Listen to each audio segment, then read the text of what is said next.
5, 4, 3, 2, 1, go!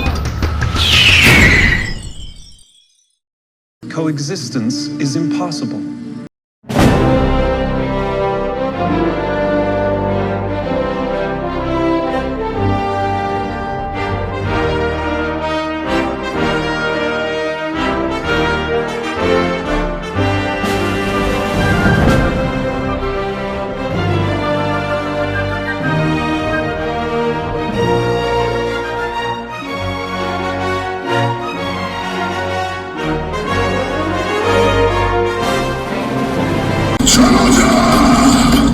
This video is the latest in our series of reviews on the Orville, the hit sci-fi television show created by Seth MacFarlane in part as a means to honor Star Trek.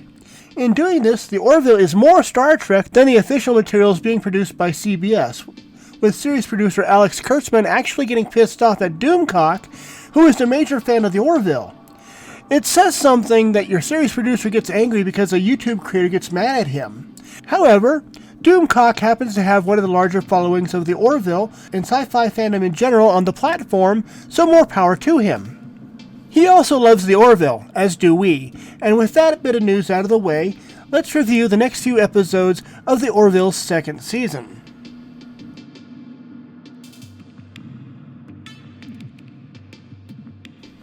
This episode could have been called Klyden Starts to Become a Complete Bigoted Asshole, as the Orville welcomes a Moclan engineer to help with upgrades to the ship's deflector shields, who just happens to be an old boyfriend of Bortus's. However, the engineer falls for Kala Kiali, which is looked upon by disgust by Moclan society, including Klyden, who is implicated when the engineer appears to be murdered while in the ship's simulator room. Meanwhile, in the B story, Kelly and Cassius break up, but Cassius can't get over the relationship. He first sends Kelly a cookie bouquet, and then later a giant-sized living flower. It turns out that Lokar, the engineer, staged his own death in order to escape his culture's bigoted stances on pretty much everything having to do with women. In the process, framing Klyden, who was going to out him because of his feelings for Tala. This gave Lokar the perfect motive to frame Klyden. While Klyden did not kill Lokar, the attitudes he expressed while in the brig reflected the views expressed by the captain of the Moclan ship in the tests, and the majority of Moclan culture in general.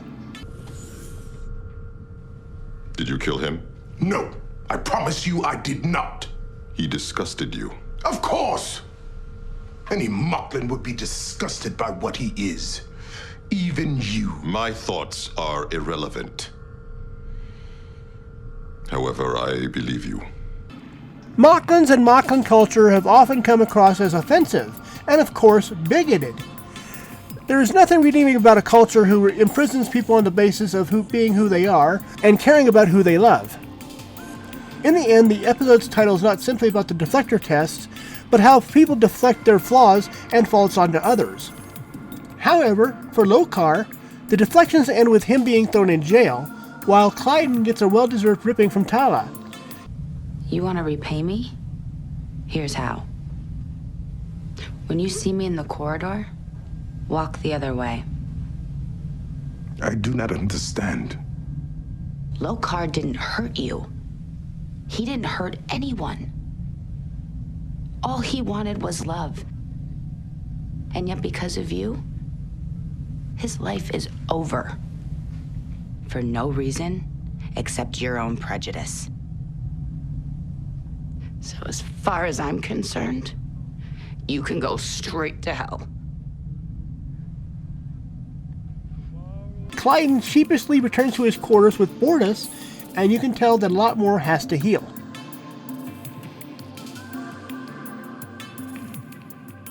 Isaac's mission on behalf of the Kaylon is finished, so the Kaylon shut him down, which happens just after he and Claire tell her children that they are a couple. Perhaps this news was too much for him. After attempts to revive Isaac prove futile, Ed gets permission to take him to his homeworld. Once there, Isaac is revived and informs everyone that he's remaining on Kaylon 1. This takes everyone by surprise, most of all Ty, who has begun to look up to Isaac as a father. In an attempt to perhaps talk some sense into Isaac, Ty leaves the ship and skulks about, hiding from the other Kaylon. He finds tunnels under the surface which lead to vast chambers. chambers that are full of the skeletized remains of the original biological inhabitants who built the Kaylon. Oh my god. Orders to Orville. Mercer here, go ahead. The boy is unharmed, but, sir, there is something here you should see. I am transferring visual from my comm scanner to the main viewer. Let's have it.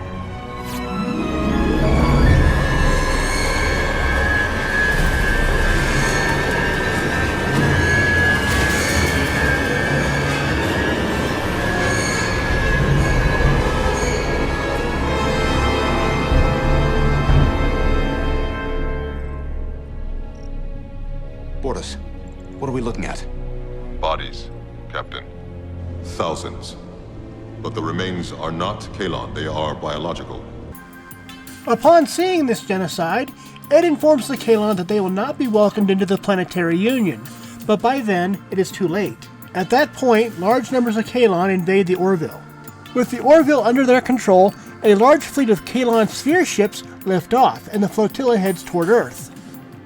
Where the last episode featured people who were deflecting portions of themselves away, this episode shows us that some people cannot be anything other than what they are. Isaac is, and always has been, an anthropomorphic robot. He looked human-like, but he was a robot. His feelings for Claire were simply the results of the audience displacing their own opinions onto Isaac and Claire. I never bought the Isaac-Claire relationship. Isaac was a robot, and he said so. No fair! You always win! That is to be expected. My intelligence far exceeds yours. But that's no fun. How come you always say that to everybody? My intelligence far exceeds yours. Because it is true. Yeah, but it makes people feel bad. There should be no shame in the acknowledgement of one's intellectual inferiority. It is simply a statement of fact. Some beings are more intelligent than others. I am more intelligent than you. But it's not nice. That is irrelevant. Any sort of feelings toward Isaac, all while knowing this, is similar for having feelings for a simulated woman. Oh wait, they do that later. Of course, there is one really neat moment in the episode, Gordon singing.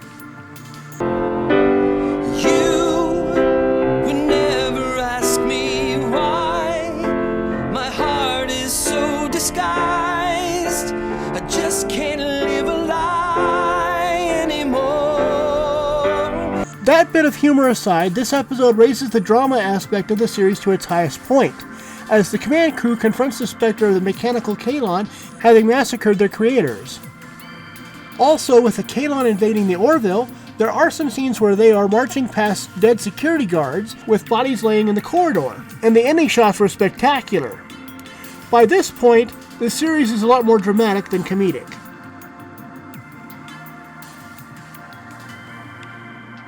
This episode suffers from the task of having to keep up the performance from the first part of a two-part adventure, where in the first part, we meet a major threat. By the end of the second episode, the audience knows that the threat will somehow be dealt with. However, Identity Part 2 makes this a not-too-sure prospect, and the two episodes together represent one of the best stories produced in science fiction. The episode is rather straightforward, with no diversions. The Kaylon invasion, led by the Orville, heads to Earth. Meanwhile, the Planetary Union is warned, and they raise their defenses, but without help, the Planetary Union will fail. However, Kelly and Gordon escape and go to get help from an improbable source. They reach Krill space and convince them that if the Kaylon defeat the Union, the Krill may very well be next. Captain, a ship is dropping out of quantum space.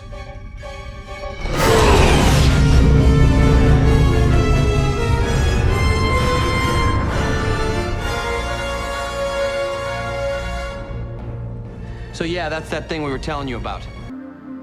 The battle around Earth was one of the biggest space battles to be put on television, and it is one of the things that make Identity Parts 1 and 2 one of the best episodes of the series to this point. Because of Ed's ingenuity in sending Kelly and Gordon into Krill space to get help which arrives right in the nick of time, and because of Ed's command skills during the battle itself, the combined forces fighting for the Planetary Union defeat the Kaylon, who retreat with their remaining ships. This will have implications later. I gave Deflectors a 4-star rating, in most part because I've come to hate Klyden and his stupid bigotry just that much.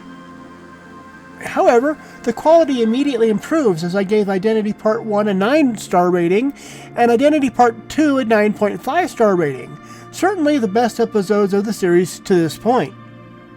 We are getting closer to the end of the second season, which will conclude with the next few episodes of the Orville reviews. If you like what we are doing here, please feel free to like, subscribe, and comment. All of this is greatly appreciated and helps the channel grow. We'll see you soon with more Orville goodness.